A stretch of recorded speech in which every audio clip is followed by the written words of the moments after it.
Donc on a vu, il y a 4 composantes d'un modèle de counseling biblique. Les concepts, on a passé beaucoup de temps dans les concepts. On va prendre un petit moment pour voir les méthodes. Les institutions apologétiques, c'est des choses qu'on a survolées. Mais voilà, les méthodes. Ce que je vais faire là, c'est que je vais reprendre un atelier que j'ai écouté de David Powlison à partir de 2 Corinthiens 1. Il nous donne différents éléments caractéristiques, les compétences essentielles d'un conseiller. Et on va lire 2 Corinthiens 1.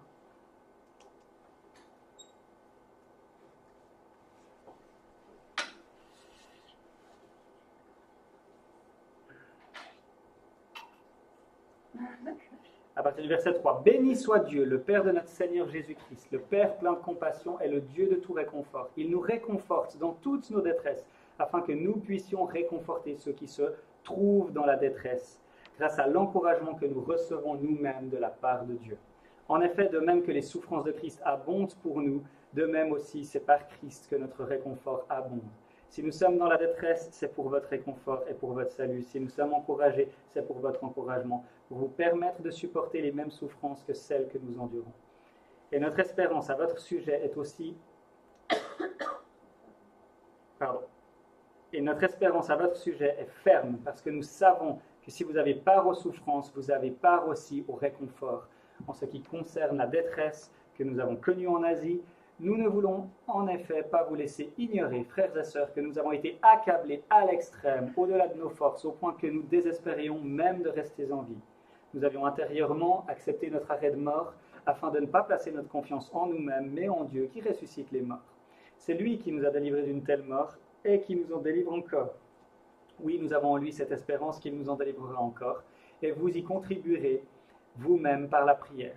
Ainsi, la grâce obtenue pour nous par beaucoup de personnes sera pour beaucoup une occasion de remercier Dieu à notre sujet.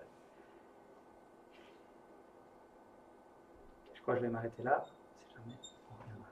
Alors, 6 choses que David Powlison note, qui sont très intéressantes. Paul est ouvert sur ce qu'il vit, pas de distance thérapeutique. Je trouvais ça excellent.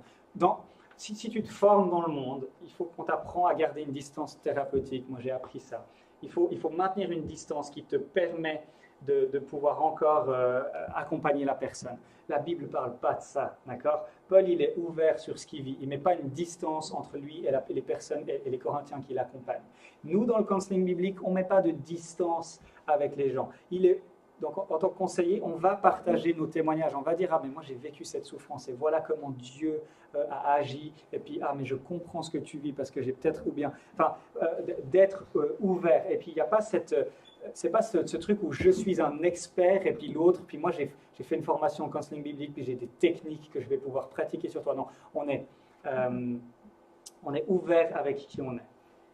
Il y a une identification, c'est le deuxième point, il y a une identification avec le conseiller. Les deux ont été touchés par la souffrance et le mal, et il y a une relation à 2 directions. C'est-à-dire que, justement, en tant que conseiller, quand on va se conseiller les uns les autres, et puis que tu conseilles quelqu'un, tu n'es pas d'un coup un expert qui a une nature différente. Tu es toujours un pécheur qui a besoin de la grâce, qui a été touché par le péché, et qui a été touché par la grâce de Dieu. Et puis ton frère en face de toi, c'est aussi un pécheur qui a besoin de la grâce. On est les deux des pécheurs qui, les deux, avons besoin de la grâce. Et ça doit former notre attitude. Dans les entretiens, on ne se pose pas en expert, comme si nous, on voyait des choses incroyables dans la vie de l'autre, qu'on avait des techniques, etc., comme si nous, on avait... Non, non, non. On se met du même côté, on prie en disant, mais j'ai autant besoin de la grâce que toi, et puis on vit cet entretien, les deux comme des gens qui sommes dépendants de la grâce. Troisièmement, Paul dépend de Dieu, du Dieu de l'Évangile. Paul est le serviteur de la parole de Dieu, de la parole et de la personne de Dieu. Prière. C'est intéressant de voir que Paul, il demande aux Corinthiens de prier pour lui. Et David Powlison nous dit, mais n'hésitez pas à demander aux personnes que vous accompagnez de prier pour vous. Tout d'un coup, quelqu'un vous partage quelque chose de difficile, que vous êtes là, mais je ne sais pas du tout quoi faire. Est-ce que tu peux prier pour moi pour que la semaine prochaine, alors je vais prier pour ça, je vais réfléchir à comment on peut chercher peut-être dans l'Évangile une vérité qui pourrait t'aider. Prie pour moi pour que je puisse bien te conseiller. Là, je trouve ça génial. Vous voyez comme on renverse un peu tout cette espèce de truc de relation d'aide, de truc un petit peu de spécialiste, de thérapeute. Non. c'est OK d'arrêter même tout d'un coup un entretien, tu discutes, puis dire, écoute, est-ce qu'on s'arrête là, puis prions, demandant la grâce de Dieu pour qu'on puisse savoir où aller par la suite. Quatrièmement, Dieu est investi dans ma vie, le conseiller s'investit, aime la personne, un lien familial. Vous voyez comme Paul parle des Corinthiens, et dans toutes ses lettres, Paul, c'est pas un gars lointain. En tant que conseiller, on est appelé à s'investir dans la vie des gens. On est appelé à aimer les gens. On n'est pas appelé à simplement pratiquer une méthode.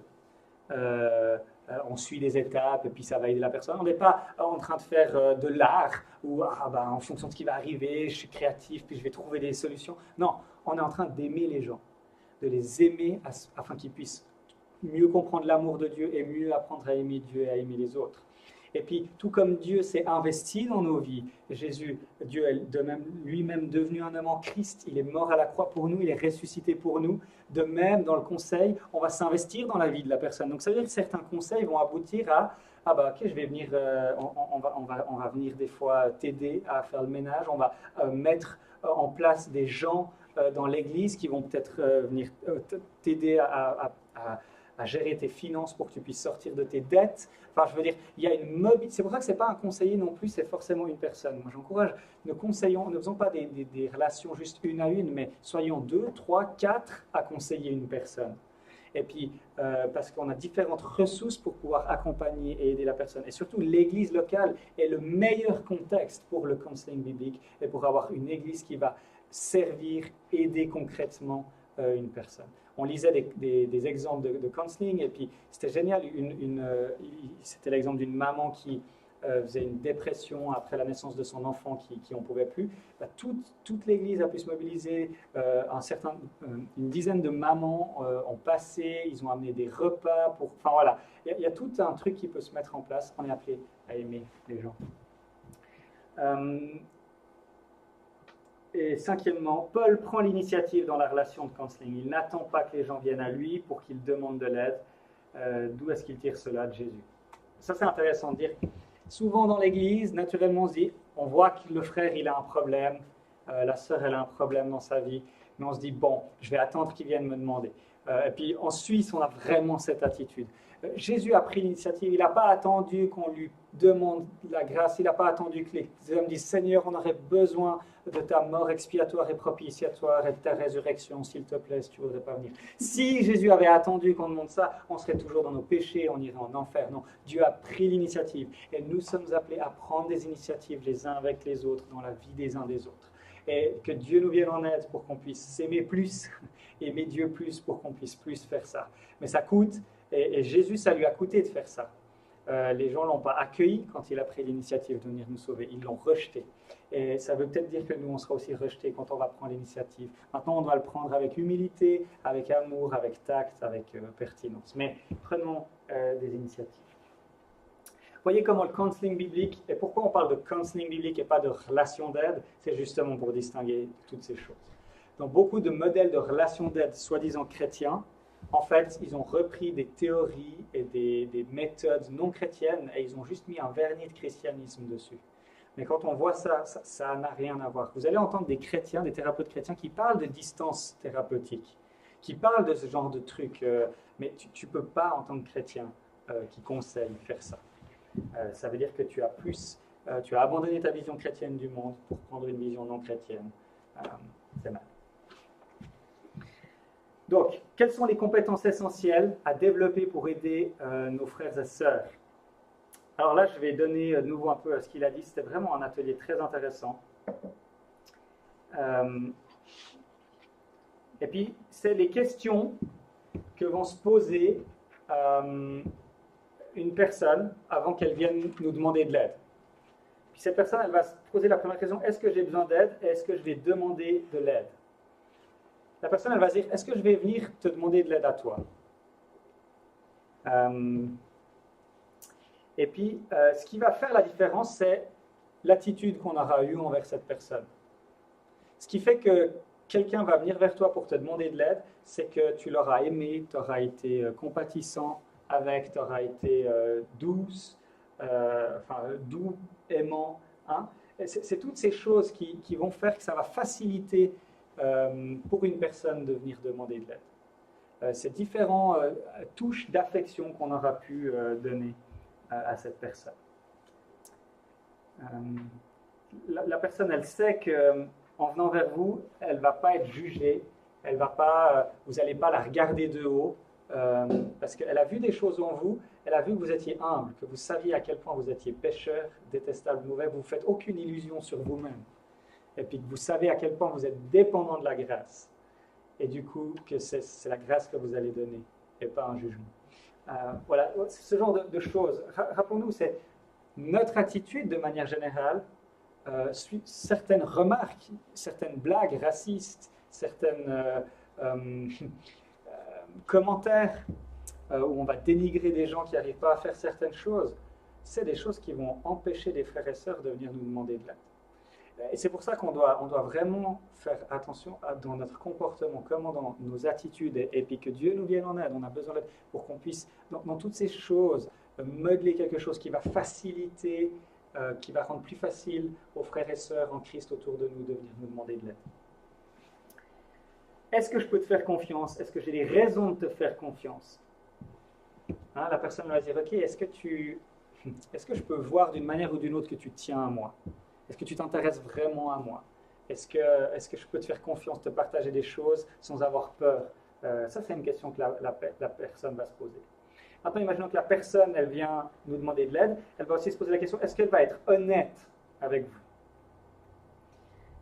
Est-ce qu'elle va pouvoir vous confier des choses intimes? Et est-ce qu'elle osera vous partager ses peurs, ses craintes, alors qu'elle ne les a jamais partagées avec personne d'autre? Quelles sont les attitudes en nous qui vont pouvoir aider une personne à nous partager ses craintes? Si nous, on n'a jamais partagé aucune crainte qu'on avait, ça ne va pas aider une personne à venir partager ses craintes.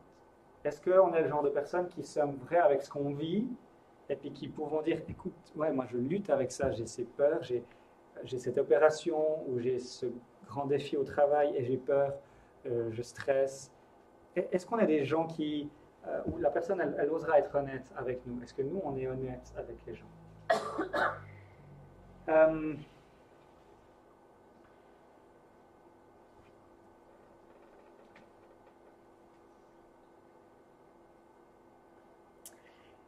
Est-ce que tu sauras me poser les bonnes questions? Et puis là, je vais maintenant mettre ça. C'est le bon moment pour faire ça. Donc, est-ce que tu sauras me poser les bonnes questions? Bon, je ne sais pas si la personne va vraiment se poser ça, mais est-ce qu'on saura poser les bonnes questions? En tant que conseiller, on doit apprendre à poser les questions, on doit apprendre à s'intéresser à la personne. Et puis, c'est fou comme tellement souvent, on imagine des choses quand les gens nous parlent, et puis on croit savoir ce qu'ils ont vécu ou ce qu'ils ont. Les gens, quand par exemple ils racontent une souffrance ou qu'ils racontent un péché qu'ils ont commis, ne partez jamais du principe que vous avez compris ce qui s'est passé. Posez des questions précises, parce que des fois c'est 10 fois pire que ce qu'on pensait. Et puis des fois c'est rien du tout par rapport à ce qu'on pensait, et puis c'est pas du tout aussi grave que ce qu'on s'est imaginé, et puis de comment la personne elle a raconté. On doit apprendre à poser des questions, et puis on doit oser poser des questions précises. Et Paul David Tripp, dans son livre, qu'il vous faut tous acheter, Instrument entre les mains du Rédempteur, il donne des questions et il dit il y a 5 catégories de questions. Le quoi, ces questions jettent les bases et donnent des informations générales. Qu'avez-vous fait? J'ai parlé à ma femme. Comment? Ces questions décrivent la manière dont les choses se sont passées. Comment lui avez-vous parlé? Je lui ai crié dessus. Pendant 15 minutes. Donc là, tout de suite, on voit que la situation se précise déjà par le simple fait de cette clarification. Pourquoi? Ces questions, elles vont mettre en lumière les objectifs, les désirs, les buts ou les motivations. Vous vous souvenez, dans notre schéma, toute action, tout fruit a sa racine sous terre. Donc là, on va poser des questions pour voir, ok, c'était quoi tes motivations? Pourquoi est-ce que vous avez crié pendant si longtemps? Je voulais qu'elle sache à quel point ce qu'elle avait fait me mettait en colère. Et puis, à quelle fréquence et où? Est-ce que ça arrive tous les jours? Est-ce que ça arrive une fois par mois, une fois par année? C'est pas pareil, d'accord? Et puis, où est-ce que ça se produit? Là, ils vont dire que c'est toujours le repas du soir, à table, pendant le repas. Et puis, quand ces questions permettent de Pardon. Ces questions permettent de retrouver le fil des événements. Dites-moi à quel moment exactement vous avez commencé à crier pendant le repas. Au milieu du chaos général, ma femme m'a demandé okay, quand exactement ça s'est produit, qu'est-ce qui est venu avant, qu'est-ce qu'il y a eu après, qu'est-ce qui s'est passé. Et vraiment, moi j'ai été très surpris dans des entretiens.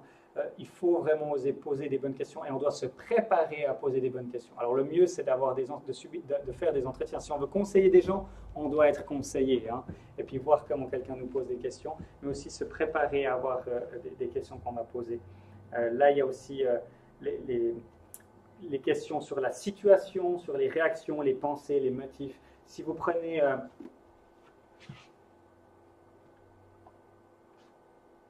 ça, c'est le schéma que moi j'ai développé. Des questions pour chaque catégorie, hein. Des questions qui vont nous aider à voir les mauvaises œuvres, des questions sur les circonstances, passer beaucoup de temps sur les circonstances présentes, mais aussi l'histoire. Ok, tu as des angoisses, mais quand ça a commencé dans ta vie, est-ce que tu as toujours eu des angoisses? Est-ce que c'est apparu à un moment donné? C'est vraiment important. Et puis de passer du temps à poser des questions, de s'intéresser à connaître la personne. Les circonstances, là, il y a différents types de questions qu'on doit apprendre à poser. Puis les questions qu'on va poser pour savoir les mauvaises œuvres, ce qui s'est produit, c'est quoi le péché, la nature du péché. Il faut être précis. C'est ok, je lutte avec des images sur Internet. Ok, oui, mais quoi comme image? C'est quoi? Enfin, qu'on soit précis, parce que des fois on s'imagine 10 fois pire, ou des fois on minimise totalement, et on doit être au clair avec ce qu'on.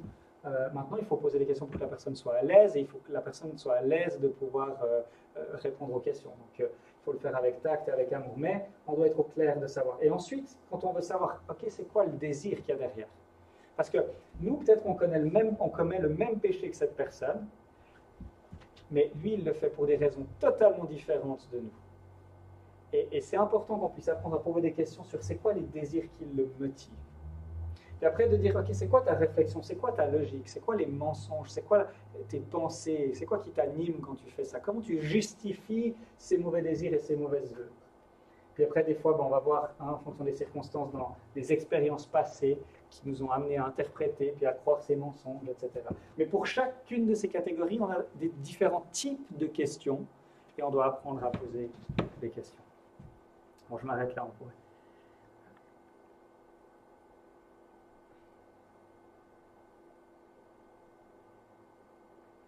Est-ce que tu crées de la place dans la conversation pour que je puisse parler ou tu es trop préoccupé par ce que tu vas dire?